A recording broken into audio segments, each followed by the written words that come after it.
Magandang umaga po sa inyong lahat. According to the latest Corruption Perception Index, the Philippines ranked 114 out of 180 countries among the least corrupt nations in the world. Nothing to be proud about, correct? But you will be more surprised that 30 years ago, 1995, we were ranked 36. We were perceived once as least corrupt. And my goodness, how far have we fallen? I think all those who have dealt with government agencies, with their business permits, issues in their properties, licenses or taxes among many, you know what I am talking about. And these agencies, they are not discreet about it. It's quite unbelievable. Kailangan kang magpadulas. And I am astonished at how sometimes businesses would include this in their budget already. Alam na nila na may hihingi dahil corrupt. You know, I usually celebrate masses at government agencies and institutions. But sometimes, I wonder, may epekto pa ba ang misa sa kanila? Do they still listen and take to heart the commandment of God, "Thou shalt not steal"?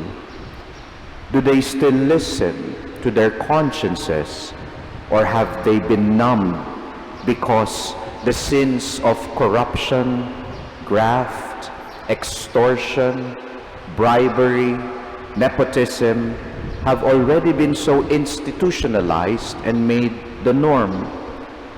You know, whenever I hear or sometimes experience myself these corrupt practices in our country, sometimes I think like a great flood in the time of Noah in our first reading is the solution to wipe away the filth of our country's sins and start anew. But I am not God. Buti na lang, because many men have played God in history and have done the greatest atrocities in our history. Nor am I spotless and worthy to be spared, because I myself is a sinful man. And even if all filth be wiped away, the corruption and agencies that institutionalize sin and start anew, as long as men carry with them even just a small leaven of sin, it will corrupt the fresh batch of dough, and the cycle will still continue. We've seen that after the great flood in the time of Noah. Men continued to sin. So what do we do? Is there no hope? In our gospel today, Jesus is reminding us of the solution. First, reject the leaven of the Pharisees and Herod, who wanted power and authority, the leaven of the world. Sin cannot do us any harm if we do not allow it to corrupt us. Reject sin.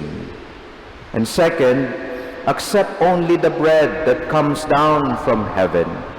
Live on this bread, and no leaven of the world could ever corrupt us. If the government agencies still ask me to celebrate Mass with them, I will still go, despite my personal frustrations and disappointments.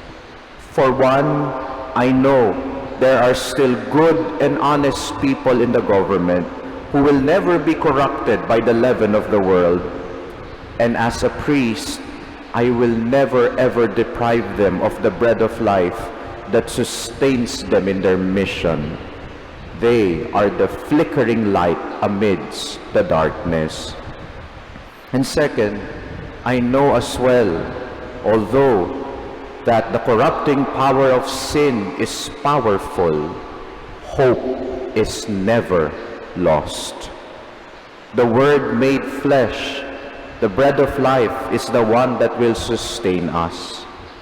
You know, if a tiny amount of leaven can corrupt a fresh batch of dough, what more a tiny piece of bread, the body, blood, soul, and divinity of Jesus Christ, that can change a man from within and can defy the corrupting leaven of the world and be the catalyst of change.